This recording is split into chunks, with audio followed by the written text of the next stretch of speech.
Today, I want to talk about anger. Not necessarily explosive anger or yelling, but that quiet kind. The kind you were never allowed to have. I grew up in a home where anger wasn't welcome. Not mine, at least. I had a narcissistic mother. And the only time I really received attention was when I reflected something back to her that she liked. Good grades, achievements, anything that made her feel good about herself. And when that happened, it was framed like it came from her. Oh, you get that from me. But anything difficult, any emotion that disrupted that image wasn't safe. So I learned how to adapt. I learned how to push things down, to override, to stay pleasant, to stay agreeable, to stay acceptable. And I got really good at it. On the outside, I didn't seem like an angry person. But on the inside, the anger didn't disappear. It just got quieter, more contained, like a pressure that never fully released. And then I became a parent. And suddenly, there's no space to hide from your emotions. Parenthood is constant stimulation, constant interruption, constant unpredictability. And I started to notice something. I was getting angry more often than I expected.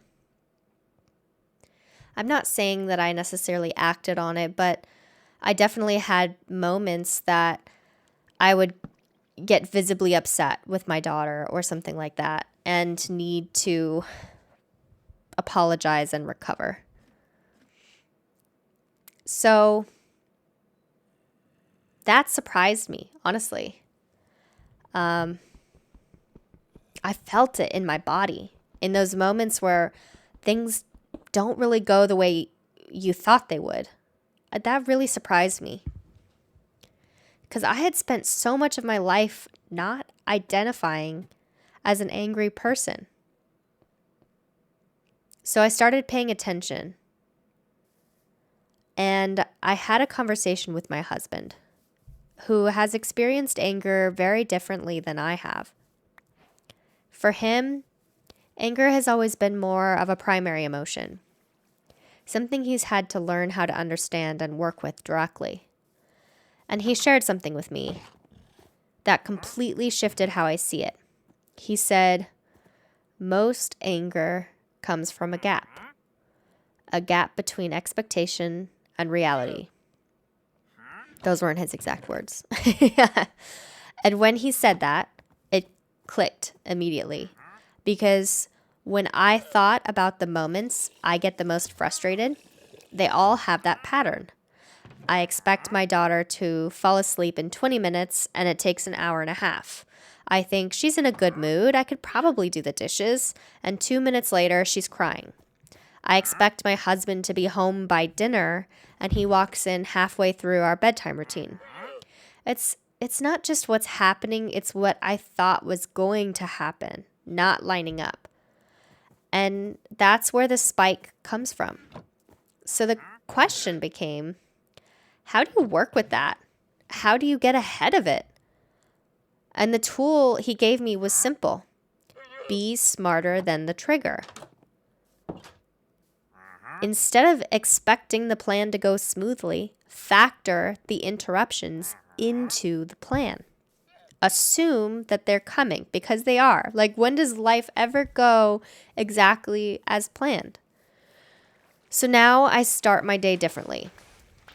I think to myself, today I'm going to get interrupted. Not once, not twice, maybe 8 times, maybe more. And something interesting happens when I do that. When my daughter starts crying while I'm doing the dishes, instead of feeling that immediate frustration, well, no, let me backtrack. I do feel that immediate frustration still. It gets I feel that spike of anger. But there's a different thought that comes too. And it says, oh, I knew this was coming. And it sounds small, but it changes everything. Because instead of feeling thrown off, I feel prepared. Instead of reacting, I feel almost amused or proud of myself. Like, ooh, I called it. I'm so smart. And and the moment of recognition creates just enough space for that anger to soften. It doesn't make everything perfect. Obviously, I still feel it, but it doesn't hit the same way. It doesn't take over the moment. And what I've found is that this works even beyond the day-to-day because our brains are interesting. They like patterns, they like meaning. So even if you didn't predict the same moment, you can still zoom out and say, I knew this phase of life would be unpredictable. I knew this would be hard sometimes. And that reframing still creates space. It still loosens the grip. And for me, that's been really important because I'm not trying to eliminate anger. I'm allowed to feel it. It makes sense that I feel it, especially given where I came from, where I had to suppress it, where I never learned how to sit with it safely.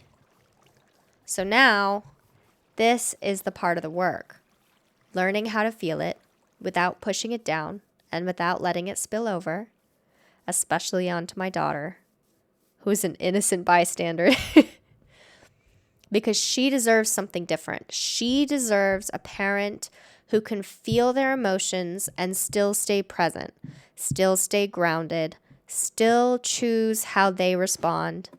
And I know I'm not going to do that perfectly, but I'm learning one tool at a time. And this one has been a really good place to start. Again, not getting rid of the anger, but understanding it, working with it, and giving it a place to exist without letting it lead. Because maybe that's what healing looks like. Not becoming someone who never feels anger, but becoming someone who knows what to do with it when it shows up.